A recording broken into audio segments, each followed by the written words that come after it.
G'day guys, welcome to today's tutorial. Today we are talking about the reverse grip bicep curl, or a pronated grip bicep curl with the barbell. Fantastic exercise to really dive into our forearm extenders, and also a bit of brachialis and a little bit of bicep as well. So potentially, if those who have poor elbows could benefit from this exercise a great deal in order to strengthen up this midsection here. And also, look, let's be honest, we always want bigger forearms because big forearms mean big boy. Right, so let's discuss how we want to set up for this exercise, or why would we do this exercise. Obviously, it's very much a forearm strength exercise, and to bring out these extenders and then a little bit of bicep. Now, a great example as to why we're probably not getting as much bicep activity out of this as possible is just purely by looking at it, right? So if I come up in a pronated grip fashion, you can see that I'm getting some bicep activity. This is really jamming up nice and nicely, but really when it comes to tension of the bicep, you're not getting as much load as you'd like through this particular muscle compared to if I turn my hand and go supinated, how much more it takes over. Okay, so we are established that this is probably more of a forearm development exercise rather than an overall bicep blower-upper. Because it is a free weight exercise, we want to make sure that we are shoring up our lower body, upper body, and keeping nice and still whilst performing this exercise. Also, we need to understand that major movers of this exercise are actually quite smaller muscles. So, you know, your extenders compared to your biceps aren't that big, potentially not that strong. So I would suggest starting lighter, getting some load through these minor muscles first before you then go and load up and, you know, maybe not cause some damage.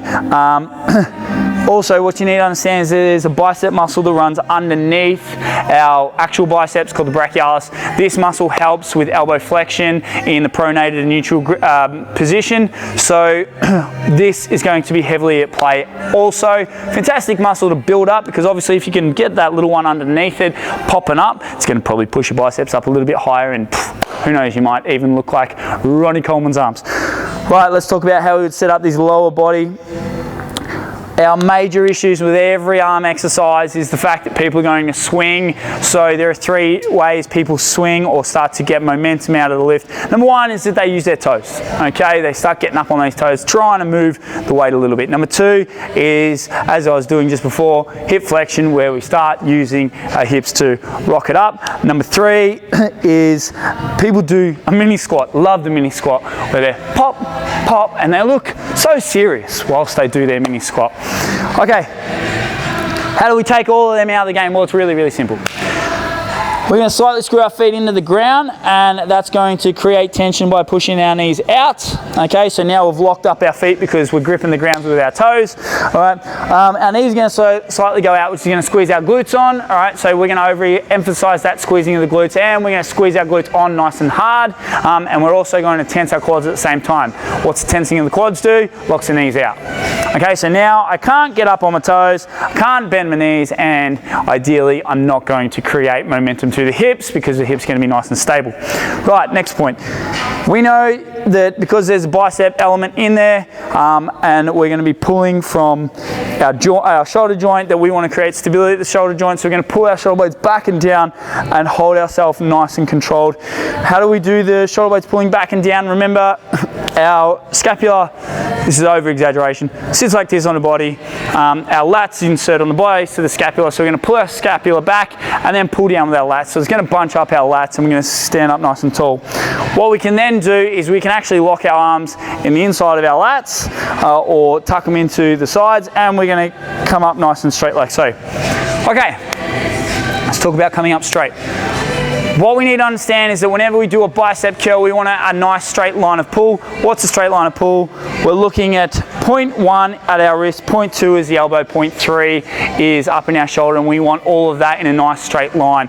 People can get themselves into some injury issues when it comes to creating flexion, and our elbows are coming out like so, or I don't know, for whatever reason we're coming out like this. Okay, we want to make sure that we are going points 1, 2 and 3 are all in a nice straight line. line and we're traveling in a straight fashion. So when you're grabbing the handles, I would suggest grab roughly about shoulder width apart, because obviously that's where your arms are going to insert into your shoulders. From this position here, I am going to screw my feet into the ground, lock my knees out, squeeze my bum. My shoulder blades are going to go back and down, and it's going to poke my arm slightly forward, and here you're potentially going to feel a stretch through your biceps. From here, come up, squeeze hard, back down, up, squeeze hard, back down. Keep these elbows in nice and tight. Keep your shoulder blades back and down. Okay, if you find yourself starting to rock and move, that's fine.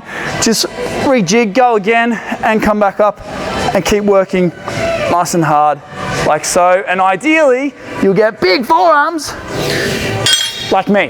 That's an absolute lie, I've got no forearms. But really great forearm developer. Guys, that there is how you want to go about doing your reverse grip or pronated grip barbell bicep curl.